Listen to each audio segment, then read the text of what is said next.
Hello friends, property लेन then .com channel पे मैं भूपेंद्र सिवाग आपका वेलकम करता हूँ।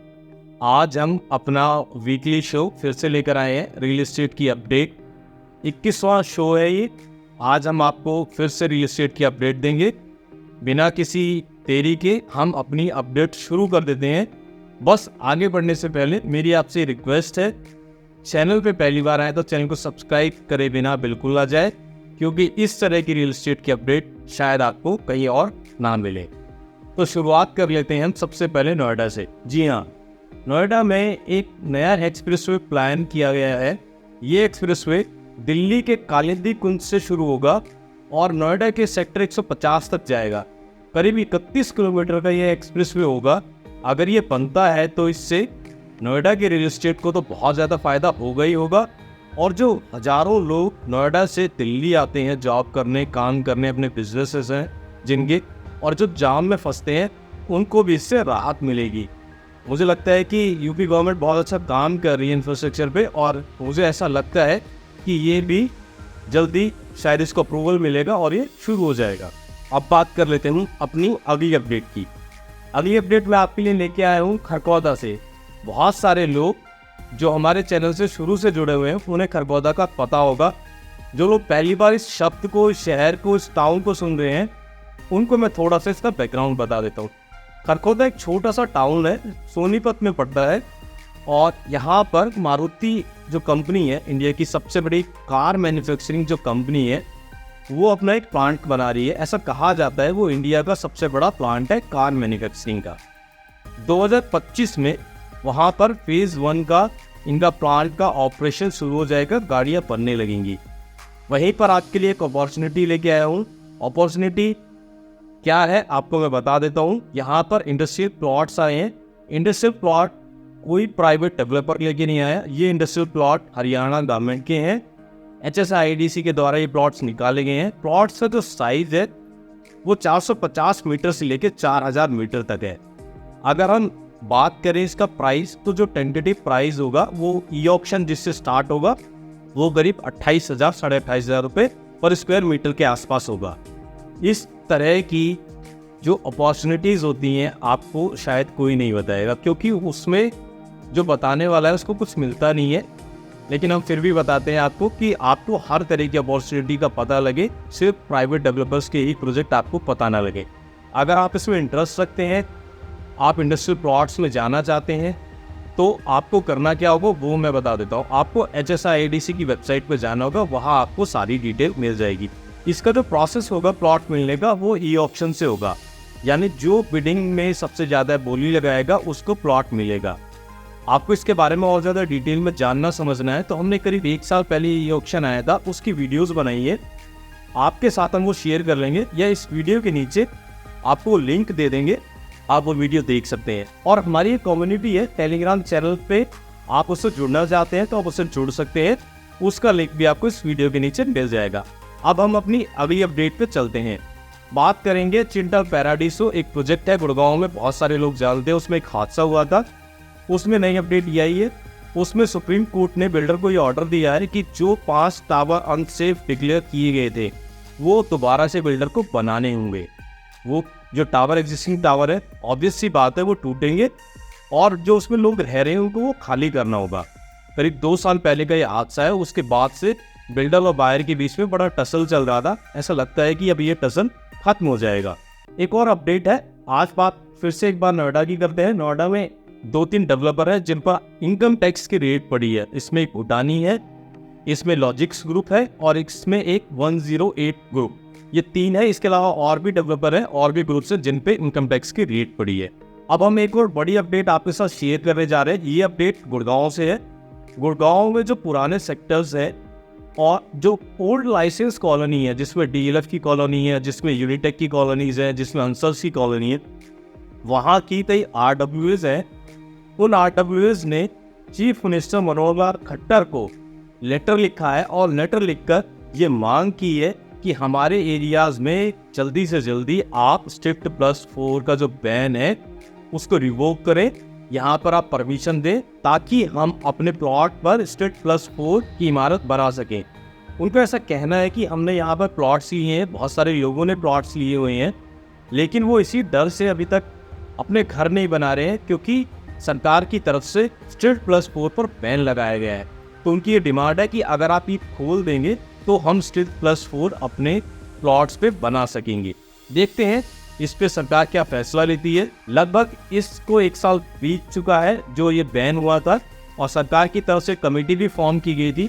बीच बीच में फिलर्स आते हैं सरकार की तरफ से, हम इस पर जल्दी डिसीजन लेने जा रहे हैं।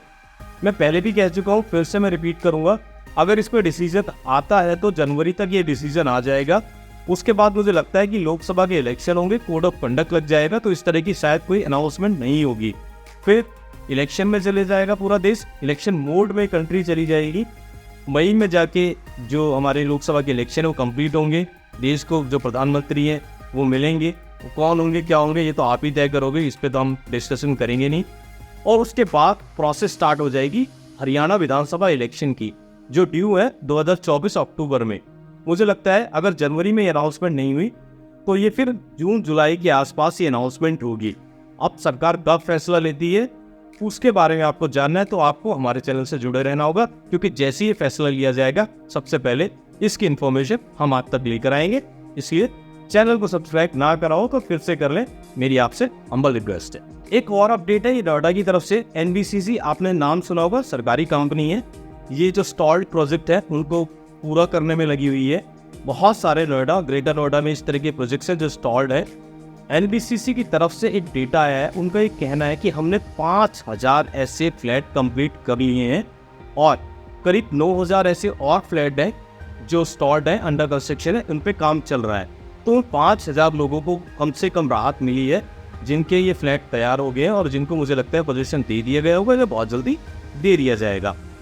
नोएडा, ग्रेटर नोएडा एक्सटेंशन जैसा कि आप जानते हैं कुख्यात है अपने स्टॉल्ड प्रोजेक्ट के लिए। बहुत दिनों तक वहाँ, बहुत सालों तक बहुत प्रोजेक्ट स्टॉल्ड रहे हैं। अब रियल एस्टेट धीरे धीरे रिवाइव कर रहा है, रेरा है, बहुत सारी चीज़ें स्ट्रीमलाइन हुई हैं, तो ऐसा लगता है कि चीज़ें नोएडा में भी ठीक होंगी। जब नोएडा की बात चल रही है तो अक्सर हम क्या करते हैं, मैं एक और अपडेट आपको इस पर देता हूँ। मैं भी और बहुत सारे लोग कंपैरिजन करने लगते हैं गुड़गांव को लेके, नोएडा को लेके। मैंने पिछले दिनों भी नोएडा और गुड़गांव को लेके कंपैरिजन दिया था, वो एक डेटा था। फिर से मेरे सामने एक डेटा है, मुझे लगा आपके साथ मुझे शेयर कर लेना चाहिए। डेटा ये है कि गुड़गांव में तो 13% की ग्रोथ देखने को मिली है रियल एस्टेट सेक्टर में, जो घर बिके हैं, जो अपार्टमेंट सोल्ड आउट हुए हैं, जबकि नोएडा में 6 से 9% का माइनस में ये देखने को मिला है। वहाँ पर जो सेल्स हुई है 2023 में वो डाउन हुई है 2022 से। तो एक और कंपैरिजन है, आपको मैं डेटा दे रहा हूँ कंपैरिजन करने का, कि आप कंपैरिजन करेंगे गुड़गांव रियल एस्टेट और नोएडा रियल एस्टेट को, तो एक तरफ पॉजिटिव ग्रोथ दिख रही है, एक तरफ नेगेटिव ग्रोथ दिख रही है। मैं ये बिल्कुल नहीं कह रहा वहाँ पर बिल्कुल प्राइस नहीं बढ़ रहे, ऐसा मेरा कहने का कोई उद्देश्य नहीं है। प्राइस वहाँ भी बढ़ रहे, रियल एस्टेट वहाँ भी अच्छा कर रहा है। एक डेटा मेरे सामने आया था, मुझे लगा आपके साथ शेयर कर दूँ। अब मैं फिर आपको एक और बहुत अच्छी रियल एस्टेट की अपडेट देने जा रहा हूँ। ये भी कोइंसिडेंटली नोएडा से जुड़ी हुई है। नोएडा में पूरी कंट्री का अगर हम लेके चलें तो 37% जो स्टॉल्ड प्रोजेक्ट है अकेले नोएडा, ग्रेटर नोएडा और नोएडा एक्सटेंशन में। अमिताभ कांत कमेटी बनी थी, स्टॉल्ड प्रोजेक्ट को कैसे ठीक किया जा सकता है, कैसे स्टार्ट किया जा सकता है, उसको लेकर उसकी रिकमेंडेशन यूपी गवर्नमेंट ने पिछले दिनों अपने कैबिनेट में मान ली है। अब उस पर काम होना शुरू हो गया है। ये जो नोएडा अथॉरिटी है, दूसरी जो अथॉरिटीज़ है,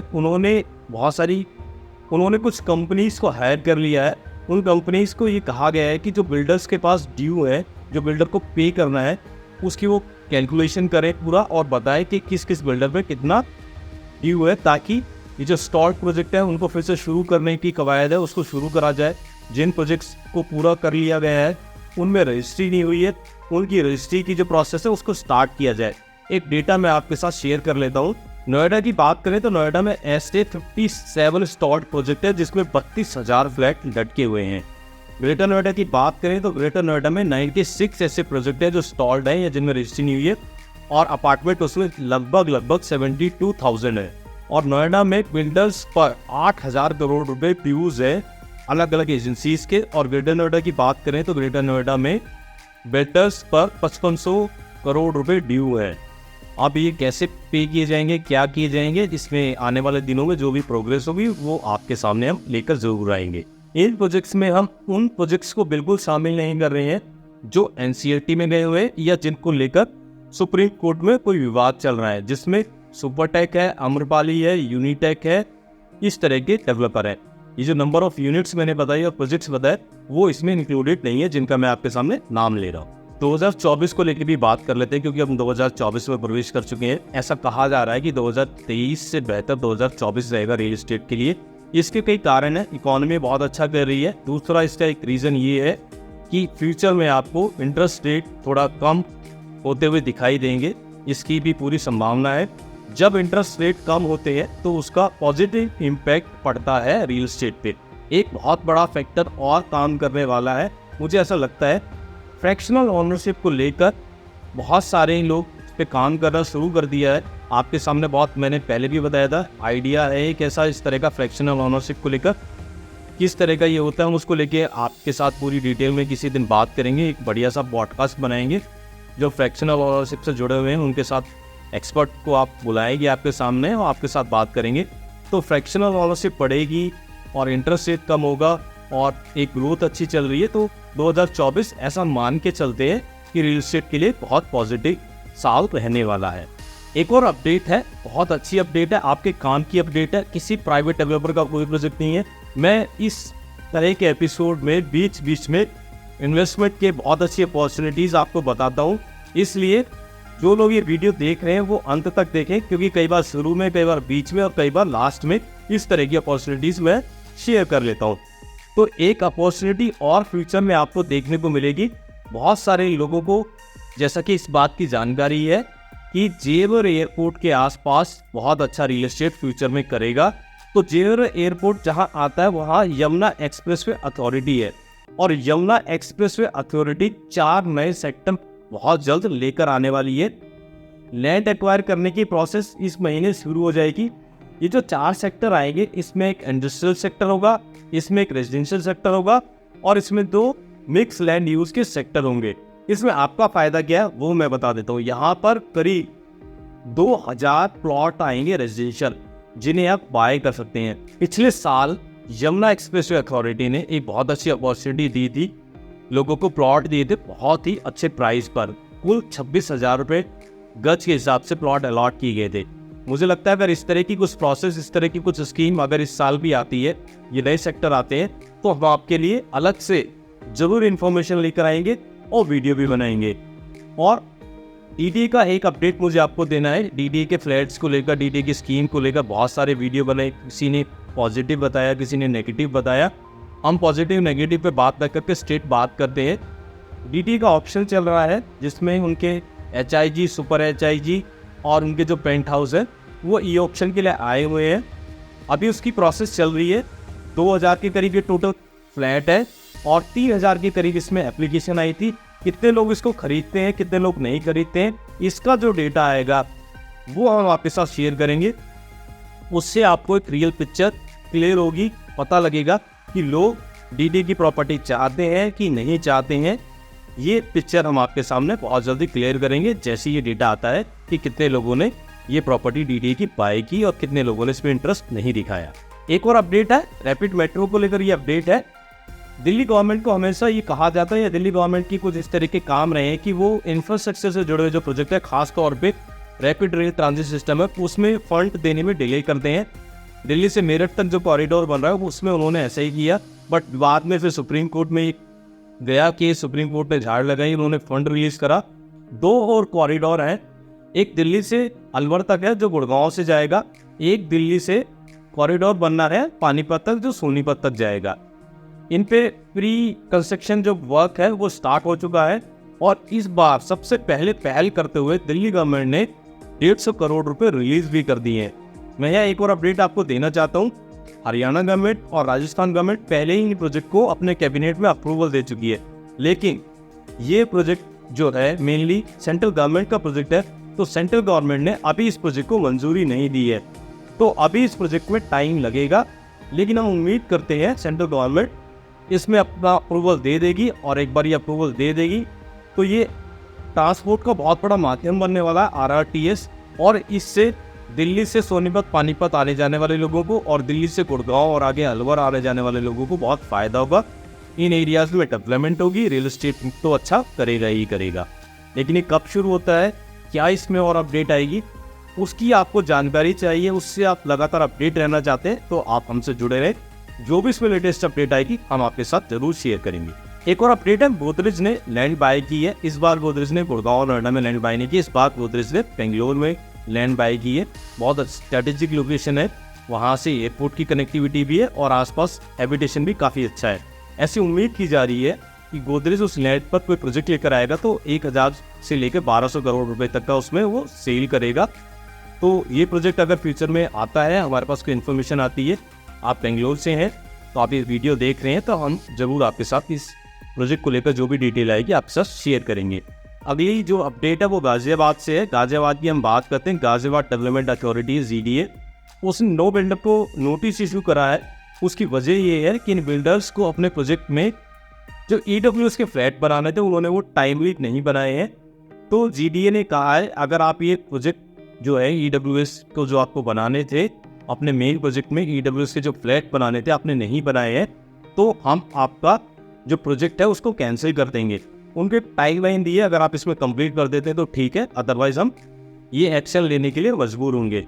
मुझे लगता है कि इस तरह की स्ट्रिक्टनेस होनी चाहिए, बिल्डर्स पर थोड़ी नकेल कसी जानी चाहिए ताकि वो जो प्रोविज़न है, जो कंप्लायंसेस है उनको पूरा करें प्रोजेक्ट के, वो बीच में अपनी मर्जी से इन चीज़ों को ना छोड़ें।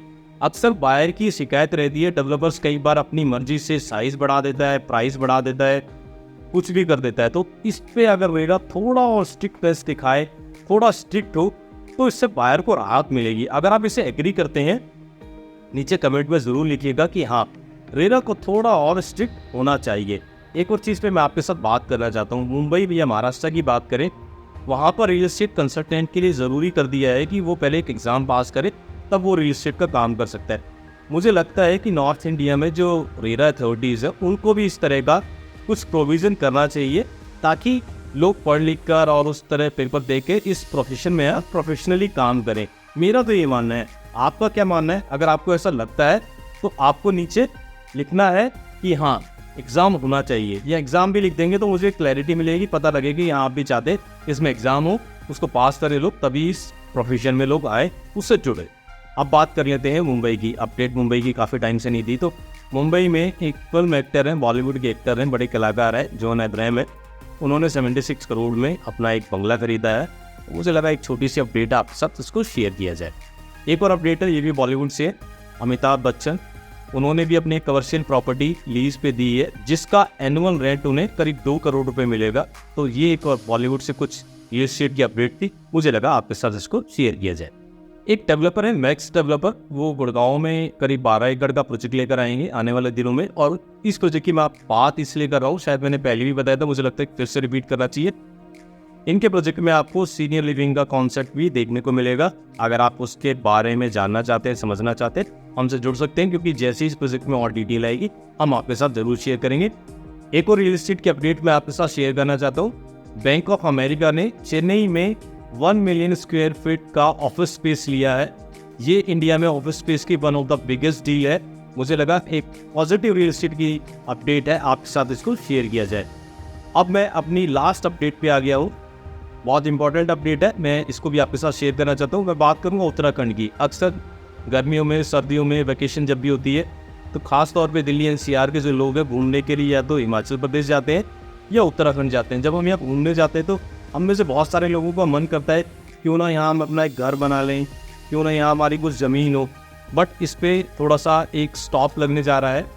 गवर्नमेंट ऑफ उत्तराखंड ने स्टेट से जो बाहर के लोग हैं उन पर ये बैन लगा दिया है कि आप उत्तराखंड में एग्रीकल्चर लैंड और हॉर्टिकल्चर लैंड नहीं खरीद सकते हैं। इसको लेके कमेटी बना दी है। इससे पहले पूर्व में एक CM थे त्रिवेंद्र रावत, उन्होंने इस पे बैन पहले भी था, इसको हटा दिया था, बट इसको फिर से इस पे बैन लगा दिया है। इस पे कमेटी एक बनाई गई है। कमेटी की जो रिपोर्ट आएगी हम आपके साथ उसको जरूर शेयर करेंगे। तो ये आज की रियल एस्टेट की अपडेट थी। उम्मीद करता हूँ आपको पसंद आई होगी। वीडियो कैसा लगा जरूर बताइए, कमेंट करके अपना फीडबैक जरूर दीजिए। वीडियो पसंद आए तो वीडियो को लाइक भी करिए। और चैनल पे पहली बार आए हैं या दूसरी बार भी आए हैं, चैनल आपने अब तक सब्सक्राइब नहीं करा तो आपसे रिक्वेस्ट है, प्लीज़ चैनल को सब्सक्राइब करें।